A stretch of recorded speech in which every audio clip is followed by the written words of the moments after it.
All hell is breaking loose in Donald Trump's White House. A White House that he's not even in right now because he understands that things in DC are collapsing for him. Marjorie Taylor, Green's resignation, the threats of more resignations, the threats of firing Kash Patel or Pam Bondi or Christine O'Malley or Pete Hegseth or take your pick. MAGA is in a civil war, and it just keeps getting worse for Donald Trump, which is why he decided, in a moment in which he is finally receiving the bad attention in press he deserves for his cognitive decline, and how tired he is, Trump is canceling everything. All hell is broken loose. We're gonna get into it all. But before we do, if I could quickly ask you to leave a like on this video, and if you haven't already, and you enjoy our channel, to hit that subscribe button, because it goes a long way in supporting our work. Now, before we get into this news that Trump has cancelled everything, I first want to start with a breakdown from Lawrence O'Donnell about all you need to know with how downhill this Trump administration is looking to go. Punchbowl News, run by Jake Sherman, who has excellent contacts in Congress, reports that Republicans believe they have no chance of winning the House of Representatives next year. That's what Republicans believe, and they blame two people: Donald Trump and Mike Johnson. Quote, a few other GOP members messaged us over the weekend saying that they too are considering retiring in the middle of the term. Here's one particularly exercised senior House Republican. Quote, this entire White House team has treated all members like garbage, all. And Mike Johnson has let it happen because he wanted it to happen. That is the sentiment of nearly all appropriators, authorizers, hawks, doves, rank and file. The arrogance of this White House team is off-putting to members who are run roughshod and threatened. They don't even allow little wins like announcing small grants or even responding from agencies. Not even the high profile, the regular rank and file, random members are more upset than ever. Members know they are going into the minority after the midterms. More explosive early resignations are coming. It's a tinderbox.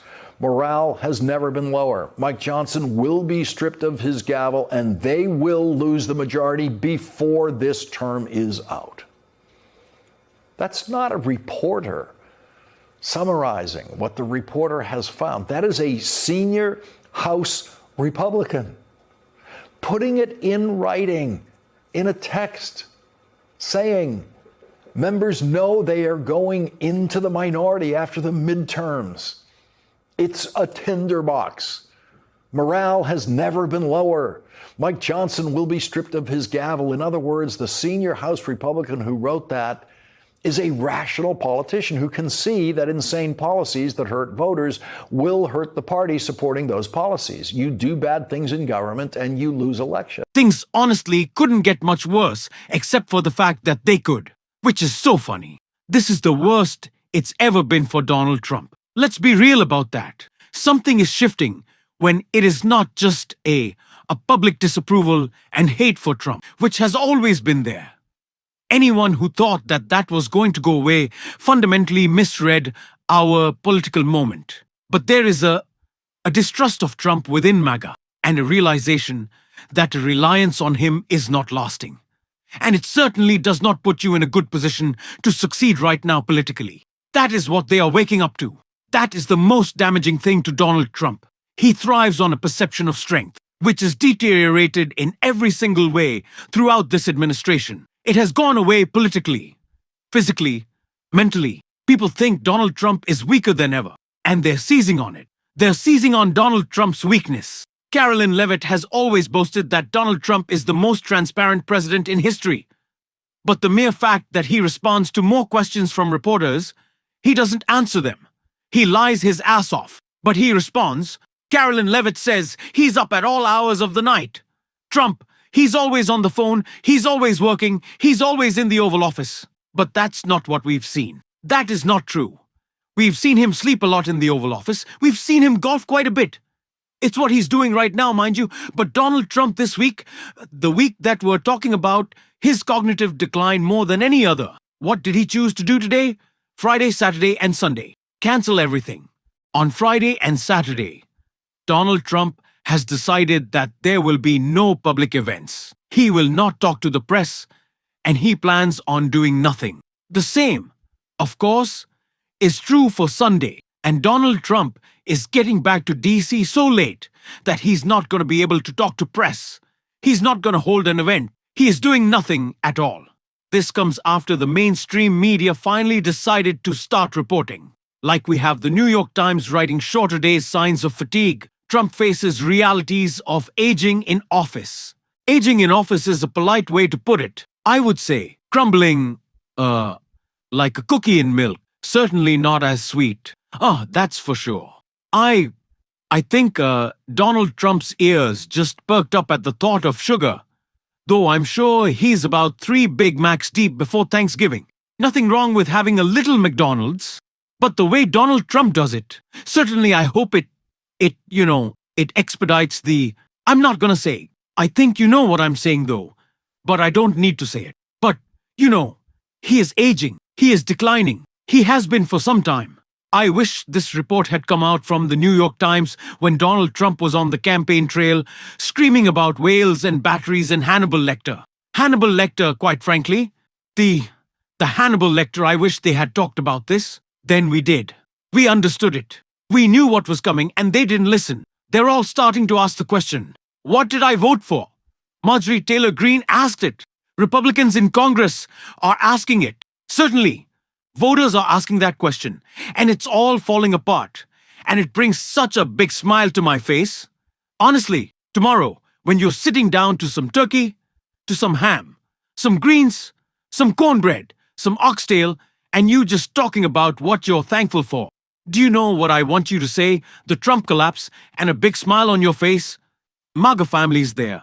I don't care. Progressive family's there.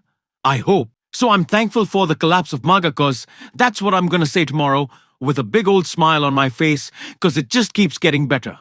And Ari Melber broke it all down right here. Donald Trump in the midst of what is clearly, measurably the worst month of his second term. And usually presidents face this kind of hell month later in the term. So it's bad news coming earlier than usual, which is also bad news as there are cries of a lame duck presidency.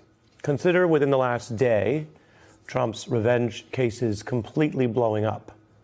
And remember, this is not like they made it to trial and James Comey found sympathetic jurors. This is not like they made it to jury selection and something changed.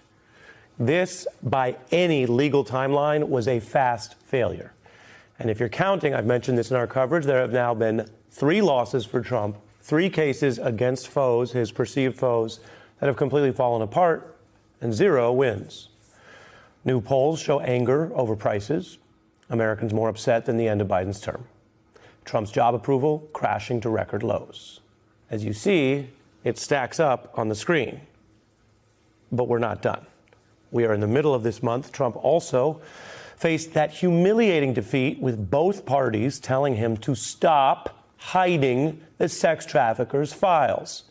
Some people in politics allege maybe Trump was involved, and early emails have him at least mentioned. Others say maybe he's not involved. But in this polarized moment, we have this rare unity where they all came together in Congress and said, enough. Release the sex traffickers' files. Some people say they don't even want to know why Trump seems so intent on hiding them.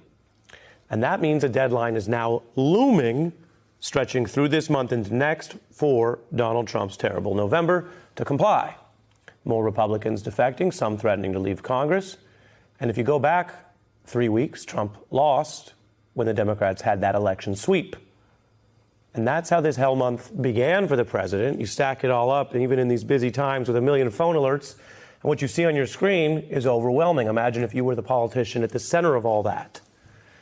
And those election wins or losses for Trump and his party, that was 3 weeks ago tonight. Though honestly, I don't know about you, could feel like a lot longer. And for Trump and his White House and the Republican Party, we know they think it's been a lot longer because they have been bruised every week since then. When you're dealt with bad news like that in politics, we all know the drill. You try to rebound, move on to something else. But all they've moved on to are defeats that in some ways were more robust, or at least involved more states, more representatives of more people in the Congress going after him on Epstein than the multi-state loss they suffered 3 weeks ago tonight. MAGA voices are not all denying this reality at this point. There are plenty of Trump defenders. We hear a lot about the loyalists, but a varied group of voices, including in our evolving digital media, right? You've got the live TV news, you got stuff on YouTube that includes traditional and new media, you got podcasts, you got social media. And so across this wider media audience, maybe in distinction from a place like Fox News, some voices with large audiences who are largely MAGA or MAGA curious, they see what's happening. They are facing the music even if Trump isn't. That includes the comedians, the podcasts, and even Fox vet Tucker. And the Republican Party, which is almost to the point where it's just useless, and I'm going to have to oppose it because I hate them too much, but because they're such betrayers. It certainly seems that he doesn't want these documents to come out because he himself will suffer some fallout. Nothing I voted for happened. What about you? Are you happy with anything? I mean, it sounds like a political wake.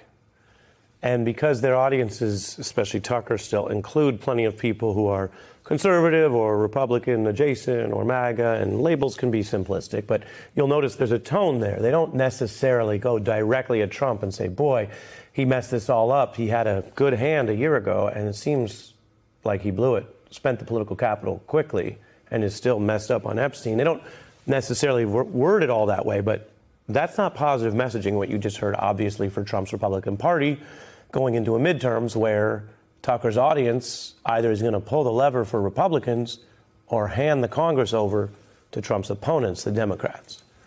Take another example, Michael Savage, conservative radio host. He was OG MAGA. He endorsed Trump early in 2016. In the first term, you could find him in the Oval Office. Oh man, it just keeps getting worse.